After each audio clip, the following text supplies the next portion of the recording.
बिस्मिल्लाहिर्रहमानिर्रहीम। मोहतरम नाजरीन, अस्सलाम वालेकुम।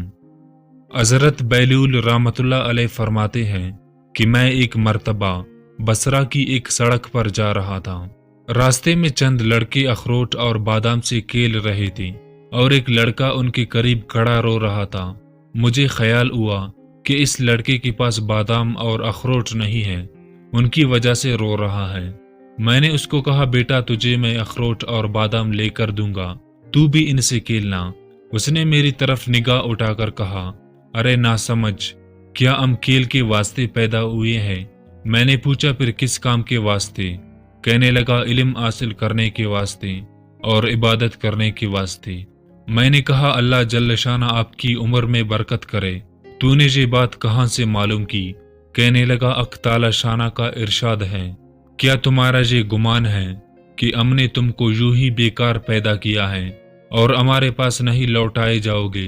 मैंने कहा, बेटा तू तो बड़ा हकीम मालूम होता है, मुझे कुछ नसीहत कर। उसने 4 शेर पढ़ा जिनका तर्जुमा ये है कि मैं देख रहा हूँ कि दुनिया हर वक्त चला जाओ में है, आज ये गया कल वो गया। दुनिया हर वक्त चलने के लिए दामन उठाए कदम और पंडली पर दौड़ने के लिए तैयार रहती है। बस ना तो दुनिया किसी जिंदा के लिए बाकी रहती है, ना कोई जिंदा दुनिया के लिए बाकी रहता है। ऐसा मालूम होता है कि मौत और अवादिस 2 घोड़े हैं जो तेजी से आदमी की तरफ दौड़े चले आ रहे हैं। बस ओ ना समझ जो दुनिया के साथ धोखे में पड़ा हुआ है, जरा गौर कर और दुनिया से अपने लिए कोई आखिरत में काम आने वाली एतमाद की चीज ले ले। ये शेर पढ़कर उस लड़के ने आसमां की तरफ मुंह किया और दोनों हाथ उठाए और आंसू की लड़ी उसके रुखसारों पर जारी थी और ये 2 शेर पढ़े जिनका तर्जुमा ये है, ऐ वो पाक ज़ात कि उसी की तरफ आजिज़ी की जाती है और उसी पर एतमाद किया जाता है। ऐ वो पाक ज़ात कि जब उससे कोई उम्मीद बांध ले तो वो नामुराद नहीं हो सकता, उसकी उम्मीद ज़रूर पूरी होती है। ये शेर पढ़कर वो बेहोश होकर गिर गया। मैंने जल्दी से उसका सर उठाकर अपनी गोद में रख लिया और अपनी आस्तीन से उसकी मुंह पर जो मिट्टी वगैरह लग गई थी पोंछने लगा। जब उसको होश आया तो मैंने कहा, अभी से तुम्हें इतना खौफ क्यों हो गया? अभी तो तुम बच्चे हो, अभी तुम्हारे नामा आमाल में कोई गुनाह भी ना लिखा जाएगा। कहने लगा, बैलूल हट जाओ। मैंने अपनी वालिदा को हमेशा देखा, जब वो आग जलाना शुरू करती है तो पहले छोटी छोटी लकड़ियां ही चूल्हे में रखती हैं, उसके बाद बड़ी लकड़ियां रखती है। मुझे ये डर है कि कहीं जहन्नम की आग में छोटी लकड़ियों की जगह मैं ना रख दिया जाऊं। मैंने कहा, साहबजादे बड़े हकीम मालूम होते हो, मुझे कोई मुख्तसर सी नसीहत करो। उसने इस पर 14 शेर पढ़े जिनका तर्जुमा ये है, मैं गफलत में पड़ा रहा और मौत को आंकने वाले मेरे पीछे पीछे मौत को आंके चला आ रहा है। अगर मैं आज ना गया तो कल जरूर चला जाऊंगा। मैंने अपने बदन को अच्छे अच्छे और नरम लिबास से आरास्ता किया, हालांकि मेरे बदन के लिए कब्र में जाकर गिलने और सड़ने की अलावा चारा कार नहीं। वो मंजर इस वक्त गोया मेरे सामने है जब मैं कब्र में बोसीदा पड़ा हुआ हूँगा।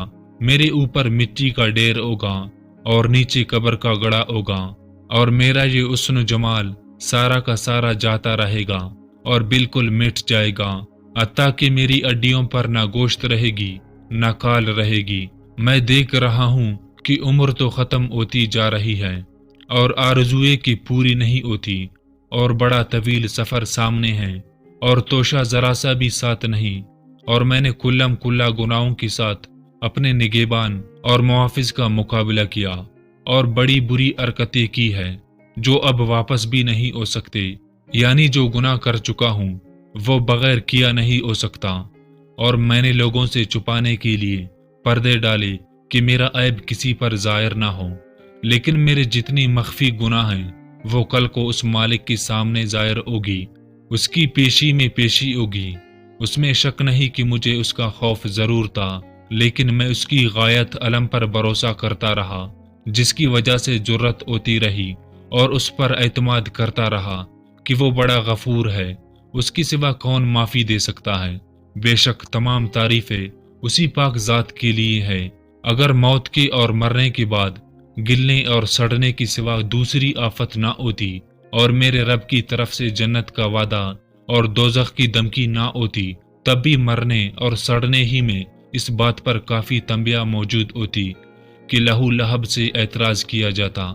لیکن کیا کرے کہ ہماری عقل زائل ہو گئی، کسی بات سے عبرت حاصل نہیں ہوتی۔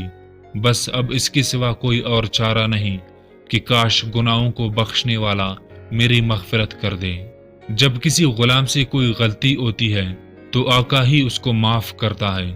بے شک میں بدترین بندہ ہوں جس نے اپنے مولا کی عہد میں خیانت کی، اور نالائق غلام ایسی ہوتی ہے کہ ان کا کوئی قول قرار معتبر نہیں ہوتا۔